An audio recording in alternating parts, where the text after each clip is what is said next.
It will then do well at this point to remind ourselves that nature only remembers us to the extent that we remember our purpose.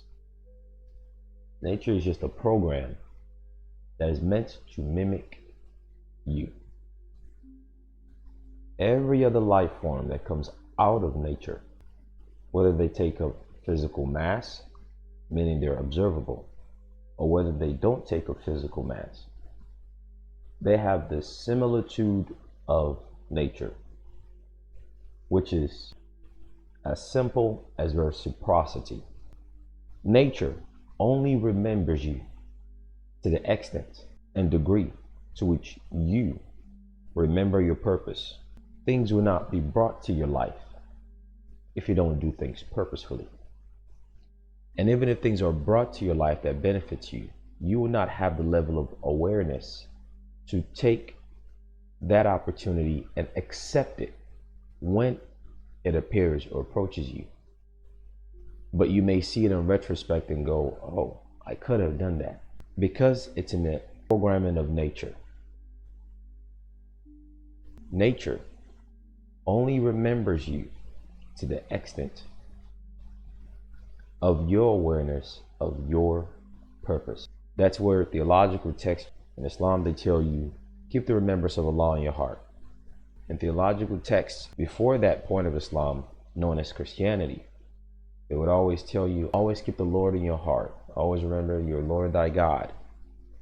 That remembrance is that of the purposes that you stand for. The more you remember that, the more you imbue yourself with the outcome itself. Otherwise, you're just walking around life aimless. You have to have a goal. The same thing applies with this mandamus we're speaking of. Because ultimately, we are learning all this because we seek a particular relief, a purpose. That is the reason why I gave those 4 instances. There are many circumstances where you can use mandamus. Those are just the 4 common ones that I can think of now.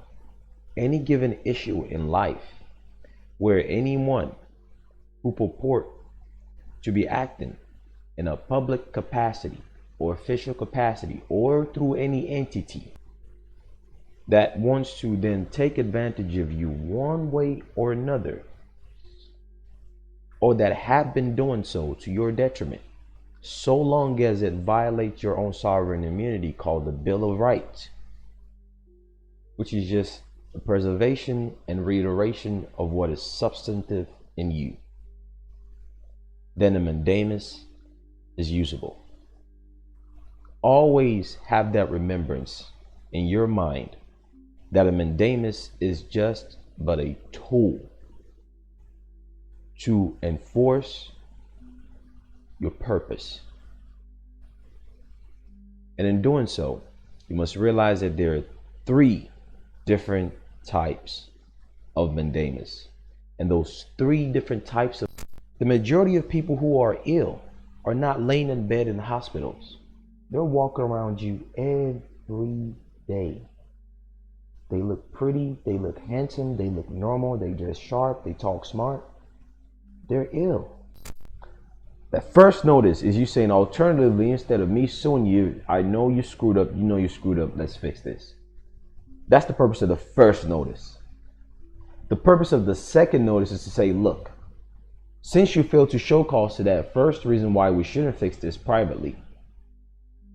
In other words, you're now exhausting administrative remedies. You're administering the matter of your private right and potential trust interest, if one exists, by way of contract law through a writ. A writ is a process. See why it's called administrative process? Because you're administering interest of a private right or trust issue through a writ, and a writ is called a process. Right. That's why that term administrative process colloquially exists. Whether people know this or not, I don't know. But from the way people use that phrase administrative process, Something tells me they don't. And that's for those who use that phrase. Some people just get templates and documents of, hey, send this 3 times, that's it. Opportunity to cure, ha, I did something special. All right, okay, cool. Do you really know the explanation and the reason why? And then what do you do after that? Is that it? And if they don't do anything, that's likely because they know you don't know what you're doing. As I always say, just know what you're doing. And if you're going to do it, just do it right. The spirit of the law. Remember we read spirituality? There's something called spirit of the law. The Latin maxim is sensus verborum est anima legis. Literally, spirit of the law. Meaning the core intent of how things are supposed to work. When you're reading anything when it comes to legalese, that is what you should be thinking of, which is the thinking behind the reason why these words exist. In the Ballantyne's Dictionary, 3rd edition, page 2361, they give you that maxim and they interpret it as the meaning of the words is the spirit of the law. Spirit, remember we read the definition of spiritual in the first part of this video, which relates to something higher compared to carnal, but nonetheless relating to the carnal. When you read these words, they come to life only when you know the meaning, the substance, the subtlety behind those words that you're reading. Otherwise, they're as good as dead. And the Constitution is the core of what you're enforcing. And there's something called spirit of Constitution, which is the true meaning of provision of the Constitution. Although not explicit, meaning they didn't necessarily say, hey, this is what we mean by this. That's why I always say that bills of rights are just a summary of something. These right here, First Amendment, Second, Third, Fourth, they're just summaries.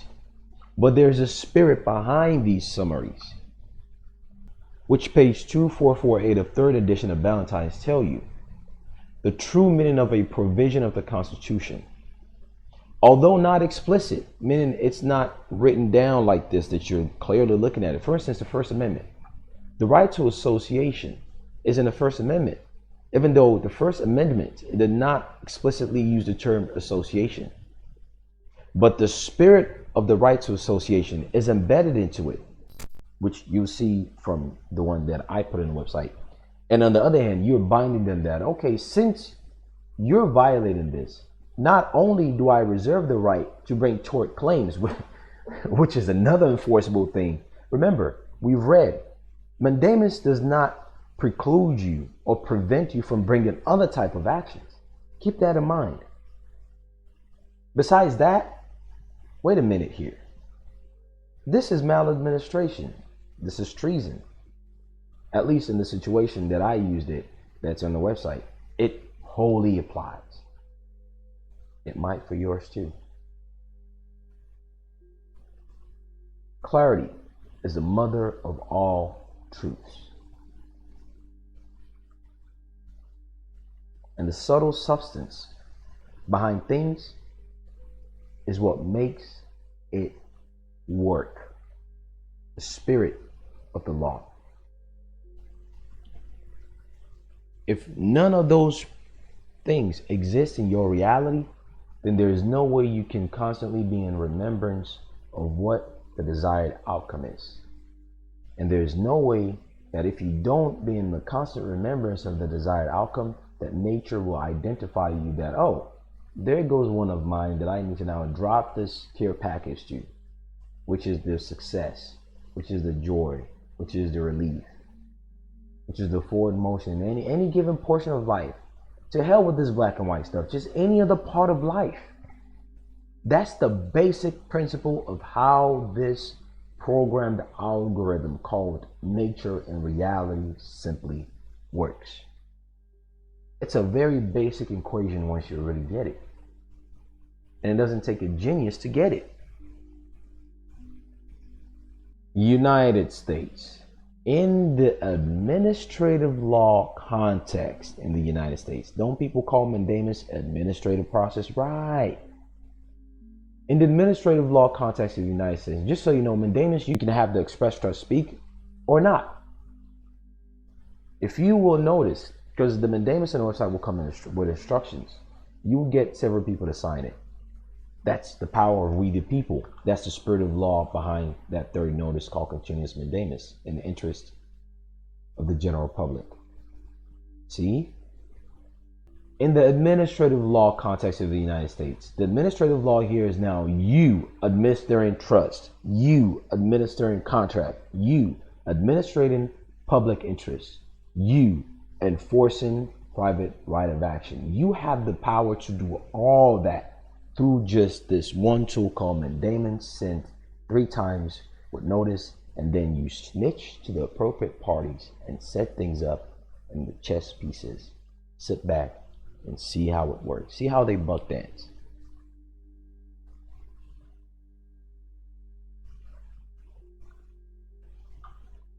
For instance, with the database injunction, which is another notice that you send 3 times, although not necessarily a mandamus, it nonetheless tells them don't do this.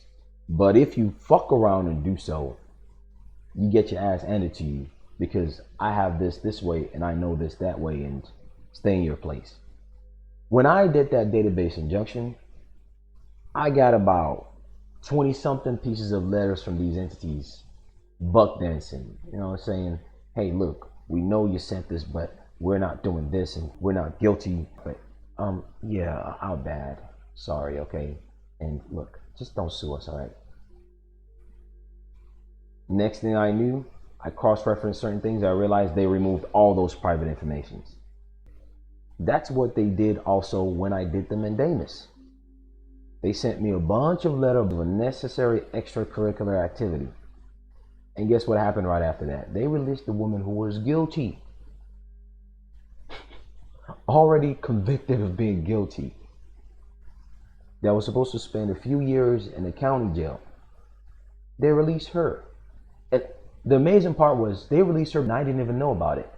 The family members had been emailing me, trying to contact me. And then when I saw the letter, as an attention to it, I started checking my mail and I realized people have been saying, hey, she's been released. I'm like, oh, cool. It worked. Anyway, in administrative law context in the United States, the requirement that mandamus can be used only to compel a ministerial act has largely been abandoned. Meaning, mandamus is not limited to ministerial act. Remember in the dictionary, we read it refers to ministerial act. That's what mandamus does. Because many people are stuck with child support. Although I implore you to also do injunction against child support. Moving on. Judicial review of agencies of the United States federal government for abuse of discretion. And by the way, most child support agencies are federal agencies that contract with state agencies, in case that's not clear at this point. For abuse of discretion is authorized by U.S. Administrative Procedures Act. Now we see where this thing, Administrative Procedures Act, comes in. But Administrative Procedures Act is useless unless you know that Administrative Procedures Act is a form of review of that agency's decision.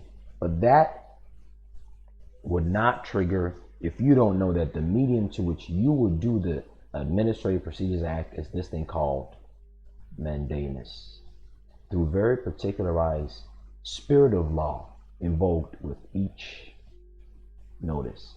These are the subtle substance that the eyes of those administrative agents are looking at to see whether you know what the hell you're doing to hold them liable or not. Do people know about Administrative Procedures Act? Sure they do. They do, don't they? They speak about it quite often too. But do they know that what triggers its validity is this thing called mandamus when done properly with administrative agencies who exist in administrative venues? Don't worry. A step at a time does it. I would have done you a lack of justice, a miscarriage of justice, had I introduced mandamus a year ago before introducing many of the suits and court and tort related videos. Because those are the predominant knowledge you need. If you're just going into these things like this without having those predominant awareness of all these other videos, you're just being caught with your pants down. It's like having a firearm and you don't know how to use it, and you're facing someone else with equivalent firepower, but they know how to use it though. Many people have been set up for failure. The reason why these people clamp down harder is because you've missed something very small, something very subtle, but it's the most important portion to it all. No matter how beautiful a vehicle looks, if the screws and the stuff that glues it together is not there, it falls apart. But when you look at a beautiful vehicle, you don't see the screws, you don't see all the glues, you see the whole. The same applies with all these things people are sharing with each other in all these groups. The screws and the glue that put it together are these things we're speaking of in these videos. And the ones who was able to recognize that and put the glue and screws together are the architects. Most of these people walking around speaking about administrative process, rights this, right that, they don't have an architectural state of mind. They still have a loser mentality. They still have a victim mentality. You're not a victim. You know better, so you do better. The complete 40-minute video is posted on the Patreon page. Take care. Best of luck.